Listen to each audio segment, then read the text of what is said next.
दोस्तों, अगर आपके सामने एक साधारण बुजुर्ग इंसान हाथ में चेक लेकर बैंक में आए तो क्या आप उन्हें सम्मान देंगे या उनके कपड़े देखकर उन्हें नजरअंदाज कर देंगे?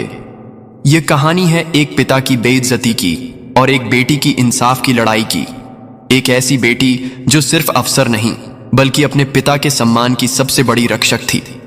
यह सिर्फ एक कहानी नहीं है, यह आईना है उस सोच का जो लोगों को उनके पहनावे से आंकती है, और सबक है उन लोगों के लिए जो सादगी को कमजोरी समझ बैठते हैं। जिले के सबसे तेज तर्रार अधिकारी डीएसपी प्रीति वर्मा के पिताजी श्री रमेश चंद्र जी एक सादे कपड़ों में, बिल्कुल एक आम गरीब आदमी की तरह एक बड़े और सरकारी बैंक में पैसे निकालने के लिए जाते हैं। बैंक के सभी अधिकारी उन्हें एक सामान्य व्यक्ति समझ लेते हैं। किसी को नहीं पता था कि यह सज्जन जिले की सबसे बड़ी अधिकारी डीएसपी मैडम साहिबा के पिता हैं। सबने सोचा यह तो कोई साधारण आदमी है और यह इस बड़े और प्रोफेशनल बैंक में क्या करने आए होंगे। इतने में श्री रमेश चंद्र जी धीरे धीरे चलते हुए काउंटर की ओर जाते हैं। काउंटर पर सुनीता नाम की सुरक्षा गार्ड बैठी हुई थी। बुजुर्ग रमेश चंद्र ने सुनीता से कहा, बेटी, मुझे बैंक से पैसे निकलवाने हैं, यह रहा चेक। सुनीता ने बिना चेक देखे रमेश चंद्र से कहने लगी, आपकी हिम्मत कैसे हुई बैंक में आने की? यह बैंक आप जैसों के लिए नहीं है। आप क्या करने आए हैं यहां? यह बैंक बड़े लोगों का है, यहां पर बड़े बड़े लोगों के खाते हैं। आप जैसे आदमी की तो औकात ही नहीं है ऐसे बैंक में खाता खुलवाने की। निकलिए यहां से, वरना मार के भगाऊंगी। रमेश चंद्र ने कहा, बेटी, तुम पहले तो चेक देखो, मुझे 5 लाख कैश निकलवाने हैं। यह सुनकर तो सुनीता भड़क उठी। यह कोई मजाक करने की जगह नहीं है। क्या लगता है तुम्हें? तुम मुझे कुछ भी बोलोगे और मैं मान लूंगी? आप जैसे आदमी की औकात ही नहीं है। और क्या बोला आपने? 5 लाख? इतने पैसे कभी देखे हैं आपने अपने जीवन में? जल्दी यहां से जाओ, वरना धक्के देकर निकाल दूंगी। उसी समय बैंक मैनेजर नवीन कुमार ने अपने केबिन से बाहर झांका और पूछा, कौन है जो इतना शोर मचा रहा है? सुनीता ने तुरंत कहा, कोई आम आदमी है सर, जाने का नाम नहीं ले रहा है। बैंक मैनेजर गुस्से में बाहर आता है और बिना कुछ पूछे उस बुजुर्ग रमेश चंद्र को एक जोरदार थप्पड़ मार देता है। थप्पड़ इतना तेज था कि वह सज्जन लड़खड़ा कर जमीन पर गिर पड़ते हैं। फिर वह मैनेजर सिक्योरिटी गार्ड को आवाज देता है, क्या कर रही हो? घसीट कर बाहर निकालो इसको। पता नहीं कहां कहां से आ जाते हैं ये लोग। सुनीता उस सज्जन को जबरन बैंक से बाहर धक्का मारकर निकाल देती है। वहां खड़े तमाम ग्राहक और स्टाफ खामोश होकर सब देख रहे थे। किसी को नहीं मालूम था कि वह सज्जन जिले की डीएसपी प्रीति वर्मा के पिता हैं, और यह सारा दृश्य बैंक के सीसीटीवी कैमरों में रिकॉर्ड हो रहा था। घर पहुंचकर वह सज्जन रोते हुए अपनी बेटी डीएसपी प्रीति वर्मा को फोन करते हैं और सारी आपबीती सुनाते हैं। कैसे बैंक में उनके साथ बेइज्जती की गई, कैसे उन्हें अपमानित करके बाहर निकाल दिया गया। प्रीति यह सुनते ही अंदर तक कांप जाती है। उसके लिए यह किसी आग से कम नहीं था। वह रोते हुए अपने पिता से कहती है, पिताजी, कल मैं खुद आ रही हूं और आपके साथ चलकर उसी बैंक से पैसे निकलवाऊंगी। अगले दिन सुबह डीएसपी प्रीति वर्मा साधारण सूती साड़ी पहनकर अपने पिता के साथ बैंक जाने को तैयार होती है। पिता बेटी एक दूसरे को देखकर गले लगते हैं। आंखों में आंसू हैं, गर्व और पीड़ा दोनों। प्रीति के पिता को अपनी बेटी पर नाज है। उन्होंने कितनी कठिनाइयों से उसे पाला, पढ़ाया और आज इतने ऊंचे पद तक पहुंचाया। सुबह के ठीक 11 बजे पिता बेटी बैंक के बाहर पहुंचते हैं। बैंक अभी तक नहीं खुला था, जबकि समय 10:08 बजे का था। प्रीति शांतिपूर्वक दरवाजे के पास बैठकर इंतजार करती है। कुछ मिनटों बाद जब बैंक खुलता है, दोनों अंदर प्रवेश करते हैं। दोनों का पहनावा इतना साधारण था कि वहां मौजूद ग्राहक और कर्मचारी उन्हें एक आम ग्रामीण महिला और पुरुष समझ बैठते हैं। कोई सोच भी नहीं सकता था कि यह वही प्रीति वर्मा है, जिले की डीएसपी। धीरे धीरे दोनों काउंटर की तरफ बढ़ते हैं। वहां वही सुनीता बैठी होती है। प्रीति विनम्रता से कहती है, मैडम, हमें पैसे निकालने हैं, पिताजी की दवाइयां लेनी हैं और कुछ जरूरी काम भी है। सुनीता ने दोनों को ऊपर से नीचे तक देखा। साड़ी में एक युवती और साधारण कपड़ों में एक बुजुर्ग पुरुष किसी भी कोण से वे अफसर नहीं लग रहे थे। उसने व्यंग करते हुए कहा, आप शायद गलत बैंक में आ गए हैं। ये ब्रांच हाई प्रोफाइल क्लाइंट से डील करता है। प्रीति वर्मा ने मुस्कुराते हुए उत्तर दिया। एक बार चेक कर लीजिए मैडम, अगर नहीं है तो हम चले जाएंगे।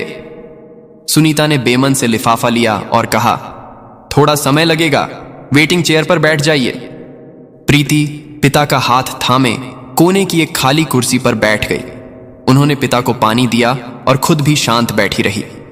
बैंक में मौजूद लोग उन्हें घूर रहे थे। यहां अमूमन अमीर व्यापारी, अफसर और रसूखदार लोग आते थे, महंगी गाड़ियों और चमकदार कपड़ों में। ऐसे में साधारण कपड़ों में बैठे पिता बेटी का वहां होना सबको अजीब लग रहा था। चारों तरफ फुसफुसाहटें शुरू हो गई। किस गांव से आए हैं? पेंशन के चक्कर में आए होंगे। इनका खाता तो यहां हो ही नहीं सकता।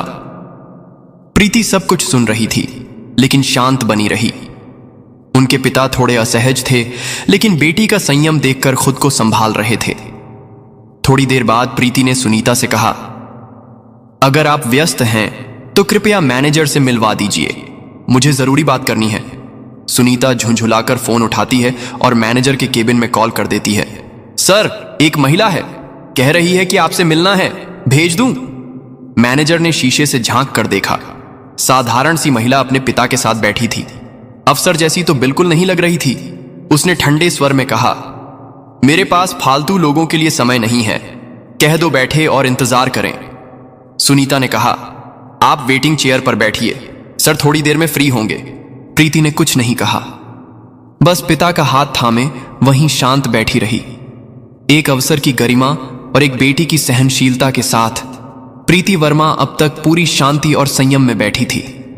लेकिन पिता की बेचैनी और लोगों की कानाफूसी देखकर उन्होंने धीरे से पिता का हाथ दबाया और कहा, पिताजी, लगता है इन लोगों को फर्क नहीं पड़ता, अब मुझे खुद बात करनी होगी।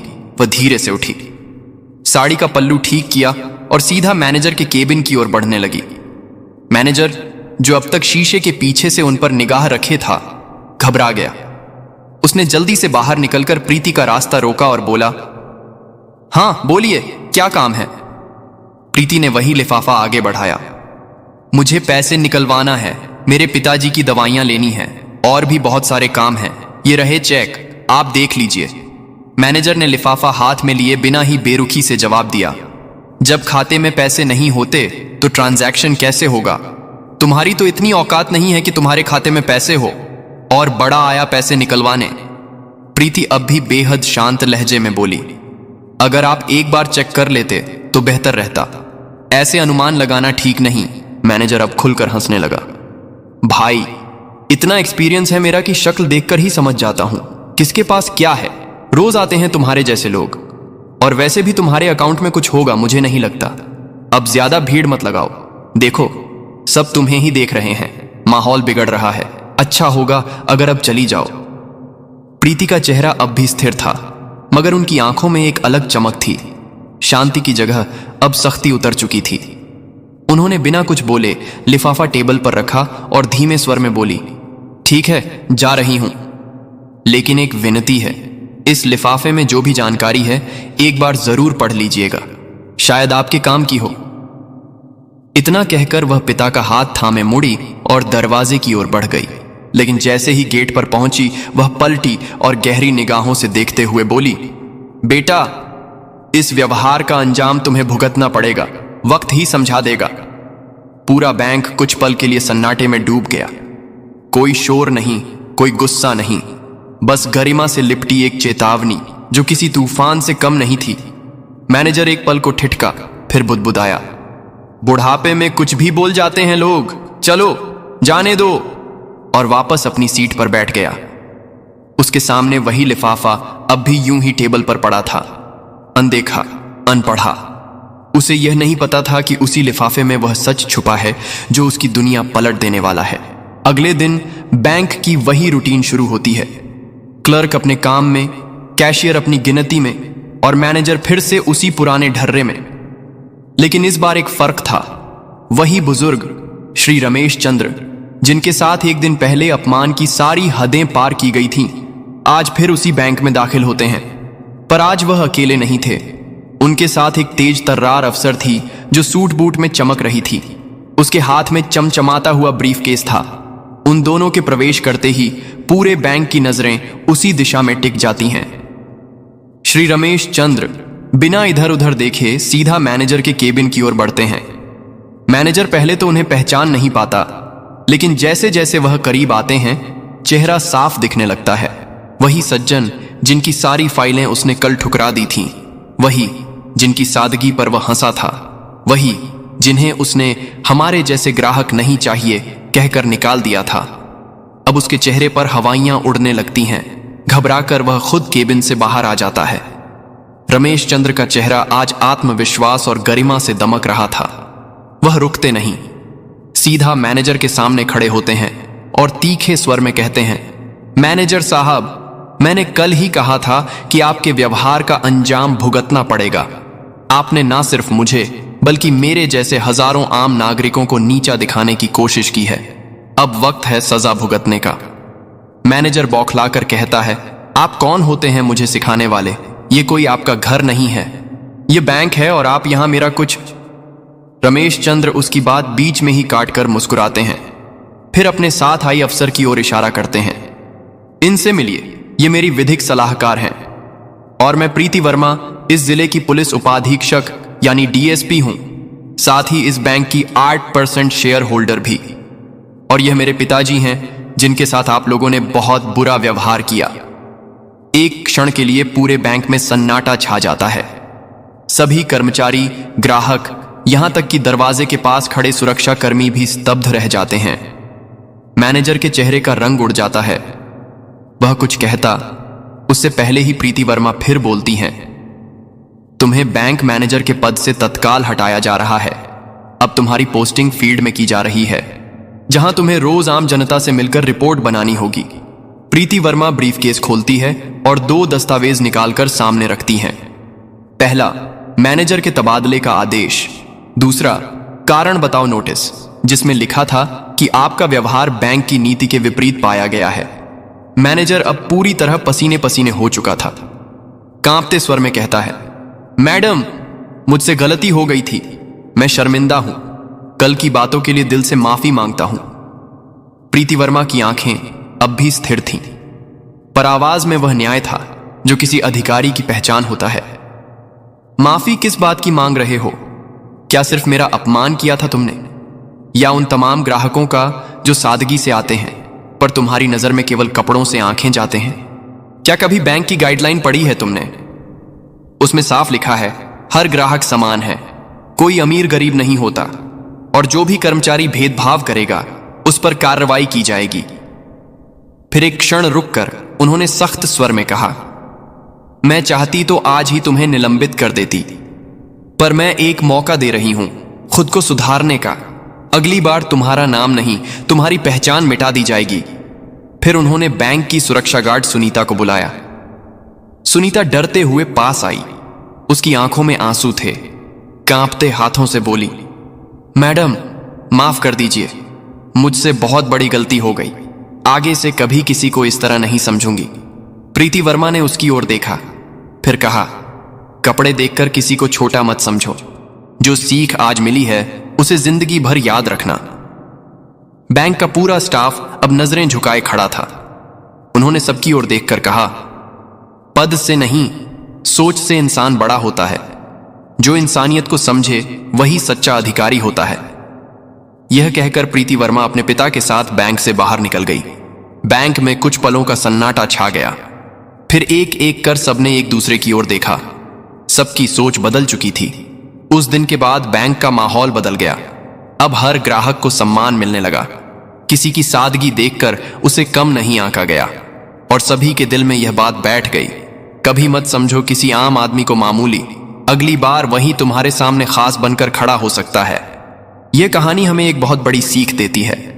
हमारे देश में अक्सर ऐसा देखने को मिलता है कि लोग दूसरों को उनके कपड़ों, हालात या स्थिति से आंकते हैं, लेकिन यह कहानी हमें यह समझाती है कि किसी को भी उसके पहनावे या सादगी से कभी कमतर मत समझिए। हो सकता है वो इंसान आपसे भी कहीं ज्यादा ऊंचे पद पर हो या कहीं ज्यादा इज्जतदार हो। हर इंसान को बराबर सम्मान देना चाहिए।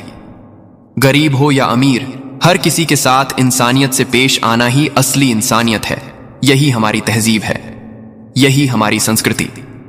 तो दोस्तों, आपको ये कहानी कैसी लगी?